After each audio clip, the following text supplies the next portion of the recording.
Welcome to tea shot. నా పేరు అన్నం కళింగారెడ్డి. నిరుద్యోగం రకాలు మనం కంటిన్యూషన్ చేసినట్లయితే విద్యావంతుల నిరుద్యోగం ఎడ్యుకేషనల్ అన్ఎంప్లాయ్మెంట్ అంట. అంటే విద్యావంతుల నిరుద్యోగం అంటే విద్యను అభ్యసించినప్పటికీ ఉద్యోగ అవకాశాలు దొరకనటువంటి స్థితినే విద్యావంతుల నిరుద్యోగం అంటాం. అంటే పాఠశాలల సంఖ్య, కళాశాలల సంఖ్య, విశ్వవిద్యాలయాల సంఖ్య పెరగటం వల్ల విద్యను అభ్యసించే వారి స్థాయి పెరిగింది. విద్యను అభ్యసించే వారి స్థాయి పెరిగిన స్థాయిలో ఉద్యోగ అవకాశాలు పెరగనటువంటి స్థితిని విద్యావంతుల నిరుద్యోగంగా మనం చెప్తున్నాం. అయితే భారతదేశంలో రోజు రోజుకి విద్యావంతుల నిరుద్యోగం అనేది పెరుగుతుంది. ఈ విద్యావంతుల నిరుద్యోగం పెరగటానికి ప్రధానంగా రీజన్ ఏంటంటే లోపభూయిష్టమైన విద్యా విధానం, defect of Indian education system. అంటే భారతదేశ విద్యా విధానం అనేది పనికిరాని విద్యా విధానము, లోపభూయిష్టంగా ఉంది. ఈ లోపభూయిష్టమైన విద్యా విధానము, దేనికి పనికిరాని విద్యా విధానము విద్యార్థులకు నేర్పి వాళ్ళు చదువుకున్న తర్వాత ఆ చదువుకు ఎలాంటి ఉద్యోగ అవకాశాలు లేవు. చదువుకున్నప్పటికీ ఉద్యోగ అవకాశాలు లేనటువంటి స్థితి ఈ దేశంలో కనపడుతుంది. కాబట్టి విద్యావంతుల నిరుద్యోగం అనేది రోజు రోజుకు మన దేశంలో పెరుగుతుంది. మరి విద్యావంతుల నిరుద్యోగం పెరగటానికి లోపభూయిష్టమైన విద్యా విధానం అన్నాం, ప్లస్ కళాశాలల సంఖ్య పెరగటం కూడా ఒక కారణం. రోజు రోజుకి యూనివర్సిటీల సంఖ్య, విశ్వవిద్యాలయాల సంఖ్య కూడా పెరగటం ఒక కారణం. ఇవన్నీ కూడా మన దేశంలో విద్యావంతుల నిరుద్యోగానికి రీజన్గా చెప్పొచ్చు. దీని తర్వాత బహిరంగ నిరుద్యోగం అంటే ఓపెన్ అన్ఎంప్లాయ్మెంట్. బహిరంగ నిరుద్యోగం అంటే వాస్తవానికి ఇక్కడ దేన్ని మనం ఓపెన్ అన్ఎంప్లాయ్మెంట్గా మనం చెప్పుకోవచ్చు. ఇది ఓపెన్ అన్ఎంప్లాయ్మెంట్ అంటే ఇక్కడ వాస్తవానికి ఎందుకు ఈ బహిరంగ నిరుద్యోగం ఏర్పడుతుంది?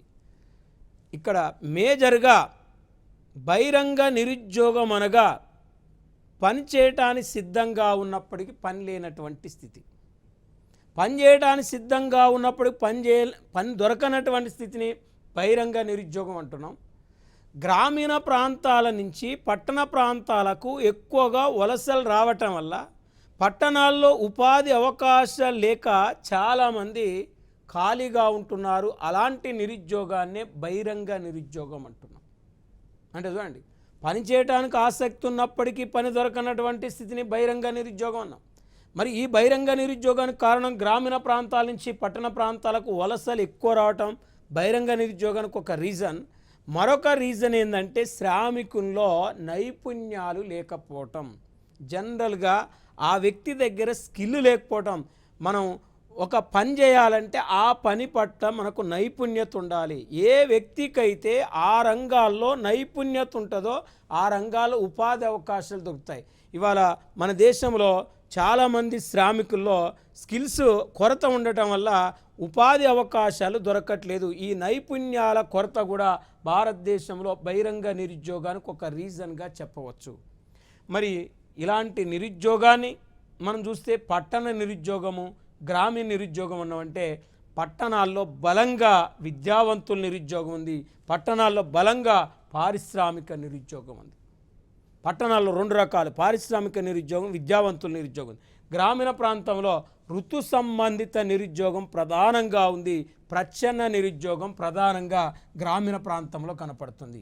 మరి ఇలాంటి నిరుద్యోగాన్ని అసలు ఎట్లా క్యాలిక్యులేట్ చేస్తారు, నిరుద్యోగాన్ని ఎట్లా అంచనా వేస్తారు అనేది మనం జనరల్గా తీసుకుంటే ఈ దేశంలో ఇప్పటి వరకు నిరుద్యోగం రకాల గురించి మనం అధ్యయనం చేసినప్పుడు 1969లో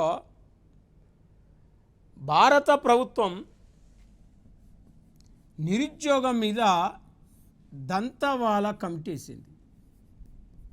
దంతవాలా కమిటీ ఇక్కడ చూడండి, భారతదేశం 1969లో నిరుద్యోగ సమస్య మీద వేసిన కమిటీ దంతవాలా కమిటీ. ఈ కమిటీ 3 సభ్యులతో వేసింది. కేఎన్ రాజ్, లాహిరి, దంతవాలా. అంటే దంతవాలా అధ్యక్షుడు, కేఎన్ రాజ్, లాహిరి సభ్యులు. వీళ్ళు 3 కలిసి నిరుద్యోగం గురించి అధ్యయనం చేయాలి. ఇదే మన దేశంలో మొట్టమొదటిసారిగా అన్ఎంప్లాయ్మెంట్ మీద వేసిన కమిటీ అండి. దీని తర్వాత మరొక కమిటీ నిరుద్యోగం మీద 1973లో నిరుద్యోగం మీద మరొక కమిటీ వేసింది. ఆ కమిటీ పేరే justice Bhagwati committee. Justice Bhagwati committee. ఇప్పటి వరకు మన దేశంలో అన్ఎంప్లాయ్మెంట్ మీద వేసిన కమిటీలు కేవలం 2. 69లో దంతవాలా కమిటీ, 73లో భగవతి కమిటీ. 73 నుంచి ఇప్పటి వరకు 50 సంవత్సరాల చరిత్రలో నిరుద్యోగం మీద కేంద్ర ప్రభుత్వం ఇప్పటి వరకు కూడా ఒక్క కమిటీ కూడా వేయలేదండి. మరి ఈ జస్టిస్ భగవతి కమిటీ సిఫారసులు అనుసరించి నిరుద్యోగాన్ని జనరల్గా 3 రకాలుగా వర్గీకరించారండి. ఏది? సాధారణ స్థితి నిరుద్యోగం, వారం వారి స్థితి నిరుద్యోగం, రోజువారీ స్థితి నిరుద్యోగం. అంటే నిరుద్యోగ అంచనా పద్ధతిలో శ్రామిక శక్తి రేటు, పని శక్తి రేటు, సాధారణ స్థితి నిరుద్యోగం, వారం వారి స్థితి నిరుద్యోగం, రోజువారీ స్థితి నిరుద్యోగం. అంటే మనం వీటిని తెలుసుకోవాలంటే శ్రామిక శక్తి rate, labour force rate, work force rate అంటే ఏంది మనకు తెలవాలి. లేబర్ ఫోర్స్ రేటుకు వర్క్ ఫోర్స్ రేటుకు చాలా తేడా ఉంటుంది. మరి ఈ రెండింటి గురించి తెలవాలంటే ఈ 3 మనం ఫస్ట్ తెలుసుకోవాలి. Usual status unemployment, weekly status unemployment, daily status unemployment. మరి usual status unemployment, weekly status unemployment, daily status unemployment అంటారు. సాధారణ స్థితి నిరుద్యోగం అంటే ఏంటిదంటే సంవత్సరం మొత్తం రోజుల్లో, సంవత్సరం మొత్తం రోజులు అంటే 365 రోజులు సంవత్సరానికి. ఈ 365 రోజుల్లో ఏ ఒక్క రోజు కానీ ఏ ఒక్క గంట కానీ పని దొరకనటువంటి స్థితిని సాధారణ స్థితి నిరుద్యోగం అంటాం. సంవత్సరానికి సంవత్సరం ఖాళీగా ఉంటే యూజువల్ స్టేటస్ అన్ఎంప్లాయీగా చెప్పాలి. అంటే ఎప్పుడు అంటే నిరుద్యోగాన్ని అంచనా వేసే ముందు. నిరుద్యోగాన్ని ఎవరు అంచనా వేస్తారని మనం చదువుకున్నాం అంటే ఎన్ఎస్ఎస్ఓ. అంటే NSSO national sample survey organisation సంస్థ. అంటే ఎన్ఎస్ఎస్ఓ సర్వే జరిపే కాలానికి ముందు ఎన్ఎస్ఎస్ఓ సర్వే జరిపే కాలానికి ముందు సంవత్సరం అంతా ఖాళీగా ఉంటే ఏ ఒక్క రోజు కానీ ఏ ఒక్క గంట కానీ పని దొరకకుండా సంవత్సరం అంతా ఖాళీగా ఉంటే ఆయన సాధారణ స్థితి నిరుద్యోగం అంటారు.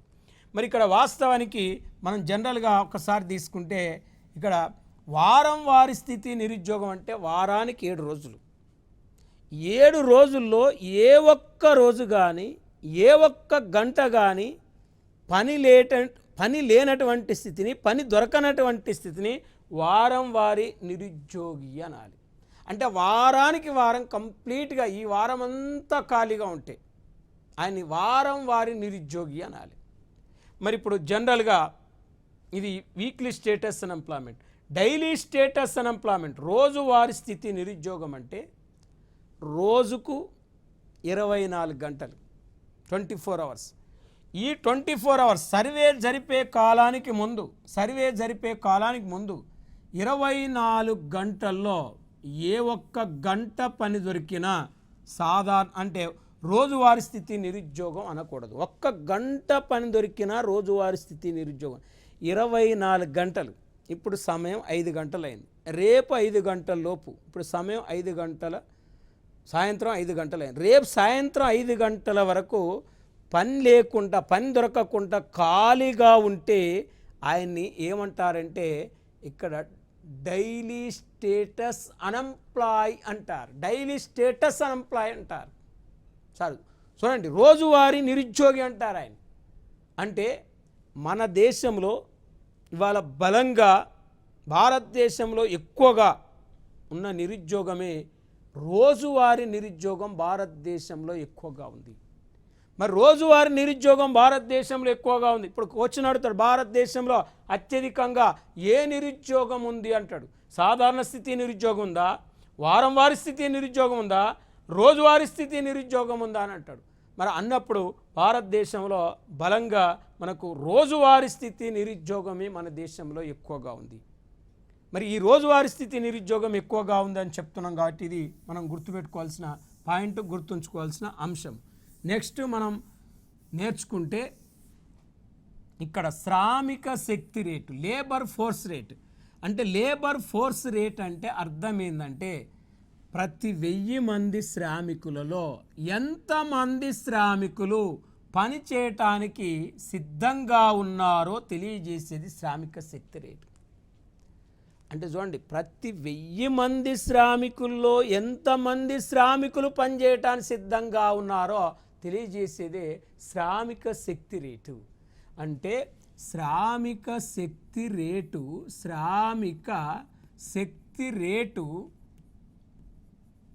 నుంచి పని శక్తి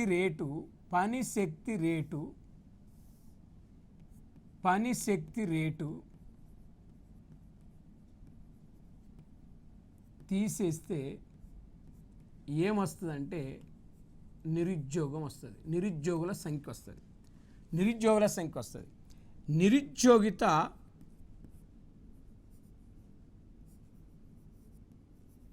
శాతం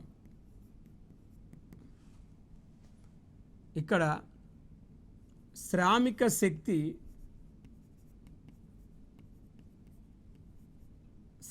శక్తి రేటు బై నిరుద్యోగుల సంఖ్య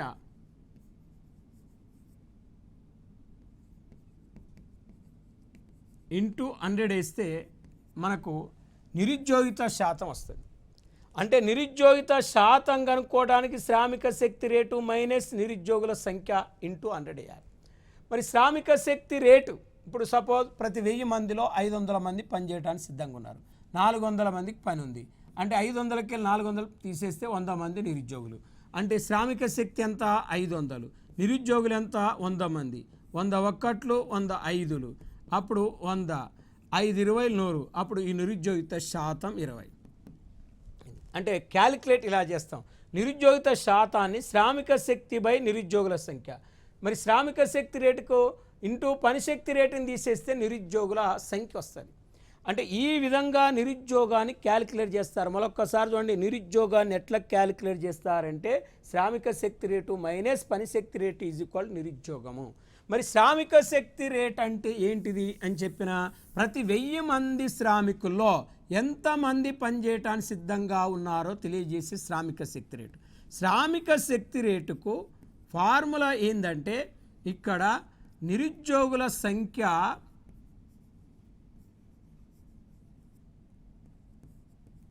బై ప్లస్ ఉద్యోగుల సంఖ్య మొత్తము జనాభా ఇంటూ 100. అంటే ఇక్కడ నిరుద్యోగుల సంఖ్య ప్లస్ ఉద్యోగుల సంఖ్య బై మొత్తం జనాభా ఇంటూ 100 వేస్తే శ్రామిక శక్తి రేటు వస్తుంది. అంటే శ్రామిక శక్తి రేటులో పనిచేయటానికి సిద్ధంగా ఉన్నవారు, పనిచేస్తున్నవారు ఉంటారు. అంటే శ్రామిక శక్తి రేట్లో ఉద్యోగులు ఉంటారు, నిరుద్యోగులు ఉంటారు, ఇద్దరు ఉంటారు శ్రామిక శక్తి రేట్లో. అదే పనిశక్తి రేట్ అంటే ప్రతి 1000 మంది శ్రామికుల్లో ఎంతమంది శ్రామికులు పనిచేస్తున్నారో తెలియజేసేదే పనిశక్తి రేటు. అంటే 1000 మంది శ్రామికులు ఎంతమంది శ్రామికులు పనిచేస్తున్నారో తెలియజేసేది పనిశక్తి రేటు. అంటే ఈ పనిశక్తి రేటుకు ఫార్ములా ఉద్యోగుల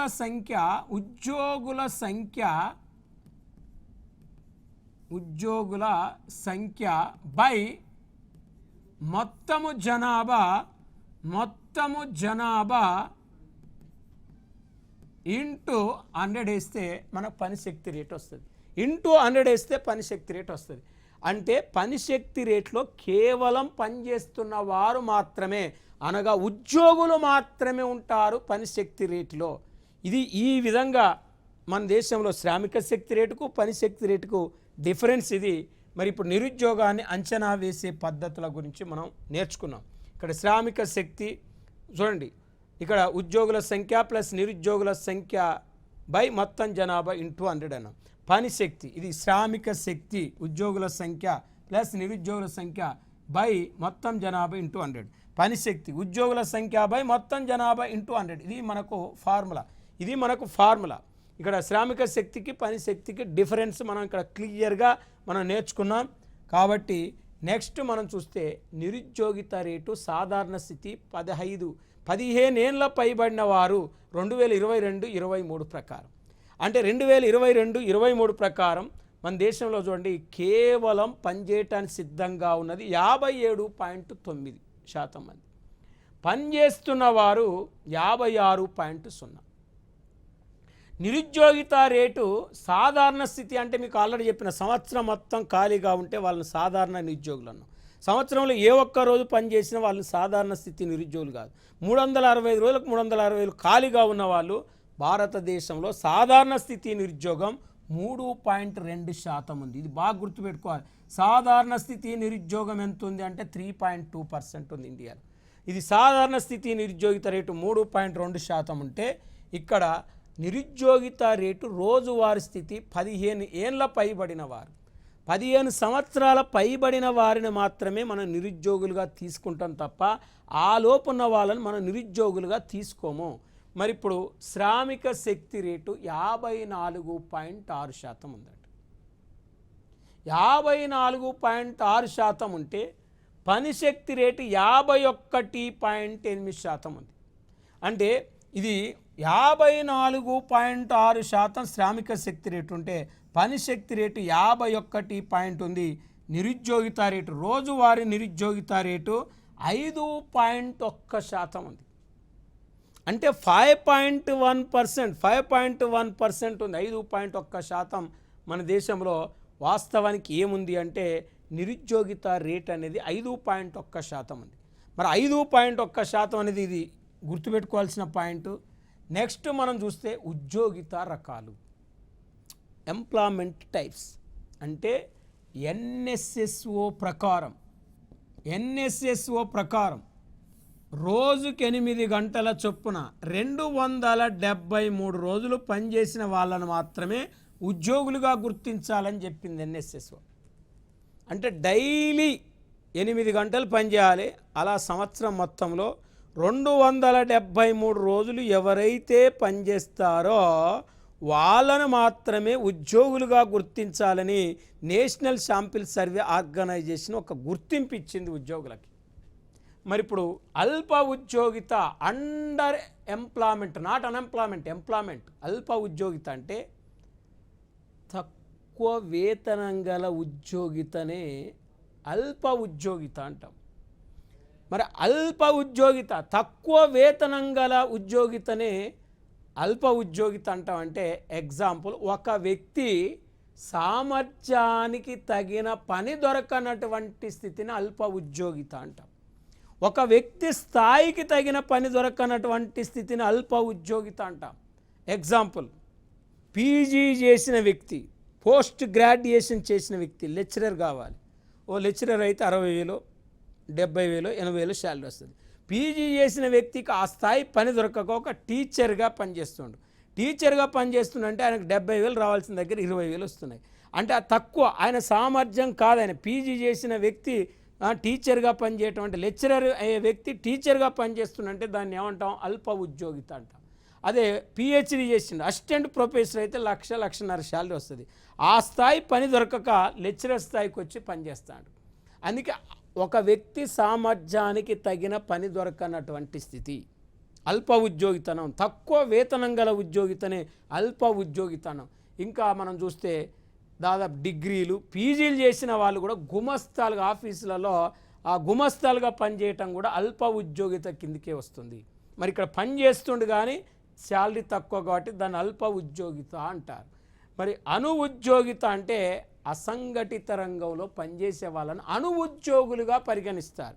అసంఘటిత రంగంలో పనిచేసే వాళ్ళంటే ఎవరు అంటే ఒక స్పెసిఫిక్ వేతనం లేదు, వాళ్ళకి క్యాజువల్ లీవ్స్ ఉండవు.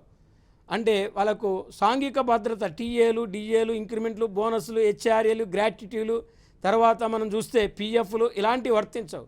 మరి హాలిడేస్లో కూడా వాళ్ళకి సెలవులు వర్తించవు. ఇలాంటి వాళ్ళని అణు ఉద్యోగులు అంటారు. అసంఘటిత రంగంలో పనిచేసే వాళ్ళంటే మనం జనరల్గా అంటే ఒక పర్మనెంట్ ఉపాధి అవకాశాలు లేని వాళ్ళు, అంటే కాంట్రాక్ట్ ఉద్యోగులు కావచ్చు, అవుట్సోర్సింగ్ ఉద్యోగులు కావచ్చు, వాళ్ళని అణు ఉద్యోగిత అనిగా పిలుస్తారు. మరి ఇప్పుడు ఇలాంటి ఉద్యోగిత రకాలు మనం చూస్తే ఇవి types of employment, types of unemployment చదివినాం. ఇప్పుడు మనం జనరల్గా చూస్తే 2022-23 ప్రకారం మన దేశంలో ఎక్కువ మందికి ఉపాధి అవకాశాలు కల్పిస్తున్న రంగం ఏంది? మన దేశంలో ఎక్కువ మందికి ఉపాధి అవకాశాలు కల్పిస్తున్న రంగం ఇప్పటి కూడా భారతదేశంలో 45.8% మంది ప్రజలు వ్యవసాయ రంగం మీద ఆధారపడి జీవిస్తున్నారు. మేజర్గా ఎంప్లాయ్మెంట్ను కల్పిస్తున్న రంగము వ్యవసాయ రంగం అని బలంగా మనం చెప్పుకోవచ్చు. 100 మంది ఉద్యోగులు పనిచేస్తే డిఫరెంట్ సెక్టార్లలో ఒక 45.8% మందికి వ్యవసాయమే ఇప్పటికీ ఉపాధి కల్పిస్తున్నది. మేజర్ పాత్ర వ్యవసాయందే. తర్వాత పారిశ్రామిక రంగము 24.4% ఉంటే ఇక్కడ సేవా రంగం 29.8% ఉంది. అంటే ఇక్కడ సేవా రంగం అంటే అనేక రకాలు వస్తాయి. ఇక్కడ వ్యవసాయం తర్వాత ఎక్కువ మందికి సేవా రంగం తర్వాత మూడో ప్లేస్లో పారిశ్రామిక రంగం ఉపాధి కల్పిస్తుంది. అంటే మనకు వ్యవసాయం తర్వాత సేవ తర్వాత పారిశ్రామిక రంగంలో ఎక్కువ మందికి ఉపాధి కల్పిస్తున్న రంగం ఏందని సబ్ సెక్టార్ అడిగిన అనుకోండి, మ్యానుఫ్యాక్చరింగ్ సెక్టారే ఎక్కువ మందికి ఉపాధి కల్పిస్తుంది. అంటే తయారీ రంగమే ఎక్కువ మందికి ఉపాధి అవకాశాలను కల్పిస్తుంది ఇక్కడ పారిశ్రామిక రంగం. ఏదైనప్పటికీ వ్యవసాయ, సేవ, పారిశ్రామిక రంగాలు ఎక్కువగా ఏం చేస్తున్నాయంటే ఉపాధి అవకాశాలు కల్పిస్తున్నాయి. ఇక్కడ 45, 24, 29 కూడితే 100% మనకి ఇక్కడ క్యాలిక్యులేషన్ వస్తుంది. 300లో ఇదే మేజర్ వాటా ఉంది. దీని తర్వాత మనం తీసుకుంటే స్త్రీలలో యువత నిరుద్యోగులు అంటే ఇవాళ వాస్తవానికి మన దేశంలో పురుషుల్లో కంటే స్త్రీలలోనే నిరుద్యోగిత శాతం ఎక్కువ ఉంది. మనకు దాదాపు 10.0% నిరుద్యోగిత రేటు మహిళల్లో ఉందని ఇటీవల NSSO ప్రకటించింది. స్త్రీలు యువత నిరుద్యోగులు అంటే 15 సంవత్సరాల పైబడిన వాళ్ళు యువత కిందికి వస్తారు కాబట్టి స్త్రీలలో శ్రామిక శక్తి రేటు 44.5% ఉంది. అదే పనిశక్తి రేటు 40.1% ఉందండి. మరి అదే నిరుద్యోగిత రేటు 10.0% ఉంది. 10.0 అంటే భారతదేశంలో గుర్తుపెట్టుకోవాల్సింది పురుషుల కంటే స్త్రీలలో అన్ఎంప్లాయ్మెంట్ రేటు ఎక్కువగా ఉన్నట్లు మనకు సర్వేలు చెప్తున్నాయి. ఇప్పుడు మన దేశంలో ఎక్కువగా మనం చూస్తే తయారీ రంగం, ఇక్కడ వ్యవసాయం తర్వాత తయారీ రంగం ఎక్కువ మందికి ఉపాధి కల్పిస్తున్న రంగంగా మనం చెప్పుకున్నాం. తయారీ రంగం మ్యానుఫ్యాక్చరింగ్ సెక్టార్లో ఎక్కువ మందికి ఉపాధి కల్పిస్తున్న రంగం ఫుడ్ ప్రాసెసింగ్ సెక్టార్, ఆహార ఉత్పత్తులు. బన్ను తయారు కానీ, బ్రెడ్ తయారు కానీ, బిస్కెట్ తయారు కానీ, చాక్లెట్ తయారు కానీ, లేసులు కానీ, కుర్కురేలు కానీ, మూందాలు కానీ, హల్దీరాములు కానీ వీటిని ఏమంటాం అంటే ఫుడ్ ప్రోడక్ట్స్ అంట. అంటే ఫుడ్ ప్రోడక్ట్ సెక్టార్ బాగా విస్తరిస్తుంది భారతదేశంలో. ఇలా తయారీ రంగంలో ఎక్కువ మందికి ఉపాధి కల్పిస్తున్న రంగం ఇది. ఎక్కువ మందికి ఉపాధి కల్పిస్తున్న రంగం ఏందన్నప్పుడు వ్యవసాయ, పారిశ్రామిక, సేవ ఇచ్చినప్పుడు వ్యవసాయం చేయాలి.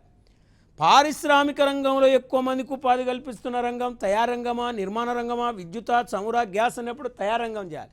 తయారీ రంగంలో ఎక్కువ మందికి ఉపాధి కల్పిస్తున్న రంగం ఆహార ఉత్పత్తులు. తర్వాత టెక్స్టైల్, వస్త్రపు ఉత్పత్తులు. అంటే టెక్స్టైల్ రంగం కూడా దాదాపు మనకు 10% ఎంప్లాయ్మెంట్ ప్రొవైడ్ చేస్తుంది. 10% ఎంప్లాయ్మెంట్ ప్రొవైడ్ చేస్తుంది. ఇది 11% అయితే బేసిక్ మెటల్స్, రకరకాల మెటల్స్ వస్తువులు తయారవుతుంటాయి.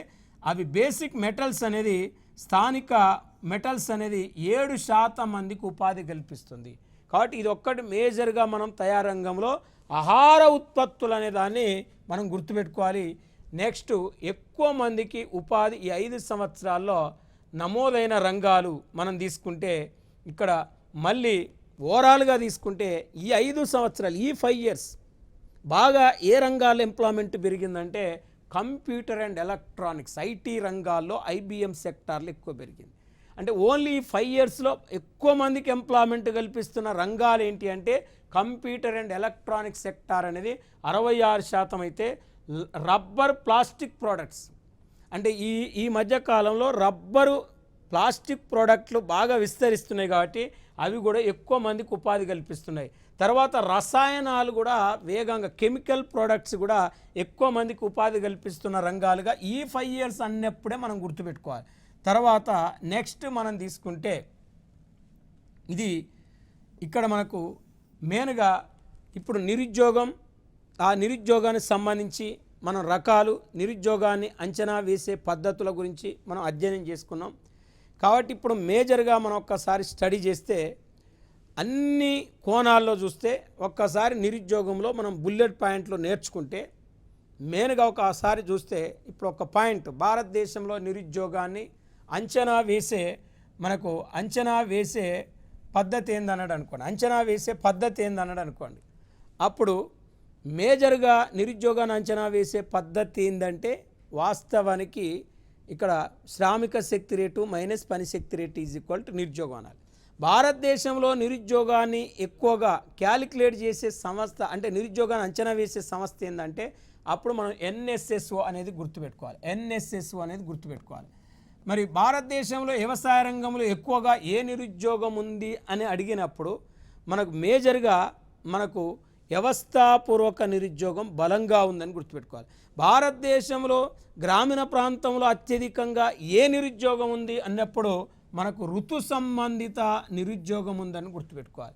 మరి భారతదేశంలో ఎక్కువ మందికి ఉపాధి అవకాశాలు కల్పిస్తున్న రంగం ఏందన్నప్పుడు వ్యవసాయ రంగం గుర్తుపెట్టుకోవాలి. మరి భారతదేశంలో ఎక్కువ మందికి ఉపాధి కల్పిస్తున్న పారిశ్రామిక రంగంలో ఉపరంగం ఏందన్నప్పుడు తయారీ రంగం గుర్తుపెట్టుకోవాలి. తయారీ రంగంలో ఎక్కువ మందికి ఉపాధి అవకాశాలు కల్పిస్తున్న రంగం ఏందన్నప్పుడు మనం ఆహార ఉత్పత్తులు గుర్తుపెట్టుకోవాలి. ఇంకా మనకు పోటీ పరీక్షల్లో ఈ నిరుద్యోగం మీద ఎక్కువ కరెంటు డేటా ఏమడుగుతాడంటే గత 5 సంవత్సరాల్లో భారతదేశంలో ఎక్కువ మందికి ఉపాధి అవకాశాల కల్పనలో పెద్ద పీఠం వేస్తున్న రంగం ఏంటంటే కంప్యూటర్ అండ్ ఐటీ సెక్టార్ అనే దాని మీద మెయిన్గా ఎక్కువ మందికి ఉపాధి కల్పిస్తున్న రంగంగా దాన్ని మనం తీసుకోవాలి. ఇంకా మనకు జనరల్గా మేజర్గా మనం స్టడీ చేస్తే భారతదేశంలో వాస్తవానికి సాధారణ స్థితి నిరుద్యోగం ఎక్కువందా, రోజువారీ స్థితి నిరుద్యోగం ఎక్కువందా అని మనకు అడిగినప్పుడు మెయిన్గా రోజువారీ స్థితి నిరుద్యోగమే భారతదేశంలో బలంగా కనపడుతుంది. కాబట్టి రోజువారీ స్థితి నిరుద్యోగం అనేది ఆన్సర్ చేయాలి. ఇంకా మనం కరెంటు డేటా మీద నిరుద్యోగం మీద బుల్లెట్ పాయింట్గా మనం ఏం చదవాలంటే భారతదేశంలో పురుషులలో నిరుద్యోగం ఎక్కువగా ఉందా, స్త్రీలలో నిరుద్యోగం ఎక్కువగా ఉందంటే మనకు పురుషులతో పోలిస్తే అంటే మేల్తో పోలిస్తే మన దేశంలో వాస్తవానికి ఫిమేల్లోనే నిరుద్యోగం ఎక్కువగా బలంగా భారతదేశంలో ఉందనే పాయింట్ను కూడా మనం ప్రధానంగా నేర్చుకోవాలి. ఇక్కడ మనం జనరల్గా చూస్తే ఇంకా మనకు మెయిన్గా ఈ ఎంప్లాయ్మెంట్ మీద ప్రశ్న అడిగితే ఇక్కడ ఉద్యోగుల్లో స్వయం ఉపాధి ఉద్యోగులు ఉంటారు, రెగ్యులర్ ఉద్యోగులు ఉంటారు, శాశ్వత ఉద్యోగులు అంటాం. తర్వాత ప్రొవిజనల్ ఎంప్లాయీస్ ఉంటారు, అంటే ఇంగ్లీష్లో provisional employees, regular employees, self employees అని 3 రకాలు ఉంటారు. అంటే స్వయం ఉపాధి ఉద్యోగులు ఒకటి, తాత్కాలిక ఉద్యోగులు రెండవది, మూడవది శాశ్వత ఉద్యోగులు అంటారు. ఇలా 3 రంగాలు తీసుకుంటే మనం అప్పుడు ఆన్సర్ ఏం చేయాలంటే ఇలా 3 ఆప్షనల్స్ ఇచ్చినప్పుడు ఈ 3 మీద డేటా ఇచ్చినప్పుడు భారతదేశంలో సెల్ఫ్ ఎంప్లాయీస్ ఉద్యోగులు ఎక్కువ ఉన్నారు, స్వయం ఉపాధి ఉద్యోగులు ఎక్కువ ఉన్నారు. అంటే వాళ్ళే సంస్థలు ఏర్పాటు చేసుకొని ఉద్యోగం చేసే వాళ్ళను మనం ఏమంటామంటే సెల్ఫ్ ఎంప్లాయీస్ ఉద్యోగులు అంటారు. కాబట్టి ఇక్కడ తాత్కాలిక ఉద్యోగుల కంటే శాశ్వత ఉద్యోగుల కంటే స్వయం ఉపాధి రంగమే మన దేశంలో ఎక్కువ మందికి ఉపాధి అవకాశాలు కల్పిస్తుందని చెప్పాలి. మరి ఈ విధంగా మనం చూస్తే ఇక్కడ మనకు ఈ నిరుద్యోగిత మీద మనం పూర్తి అంశాలను నేర్చుకోవడం జరిగింది. కాబట్టి ఎకానమీలో వాస్తవానికి సంఘటిత రంగము, అసంఘటిత రంగం అని 2 రంగాలు ఉంటాయి. సంఘటిత రంగము, అసంఘటిత రంగం అని 2 రంగాలు ఉంటాయండి. ఇక్కడ సంఘటిత అసంఘటిత రంగము అంటే వాస్తవానికి దీన్ని మనం ఇంగ్లీష్లో ఆర్గనైజ్డ్ సెక్టార్, అన్ఆర్గనైజ్డ్ సెక్టార్ అంటాం.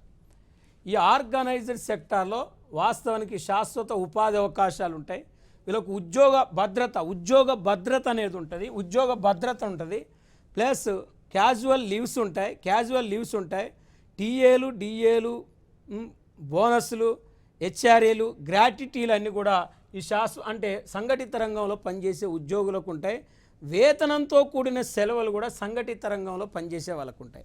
అసంఘటిత రంగంలో పనిచేసే వాళ్ళకు వాస్తవానికి ఇక్కడ టీఏలు డిఏలు బోనస్లు ఇంక్రిమెంట్లు అనేవి వర్తించవు. ఇక్కడ వేతనంతో కూడిన సెలవులు వీళ్ళకు వర్తించవు. సాంఘిక భద్రత అనేది అసంఘటిత రంగంలో పనిచేసే వాళ్ళకు ఉండదు. ఇక్కడ మన నిరుద్యోగం గురించి పూర్తి సమాచారాన్ని మనం నేర్చుకోవటం జరిగింది. కాబట్టి నిరుద్యోగం అనే టాపిక్ పూర్తిగా మనకు కంప్లీట్ అయిపోయింది. మనం నెక్స్ట్ టాపిక్ తోటి నెక్స్ట్ క్లాస్లో కలుసుకుందాం. Thank you.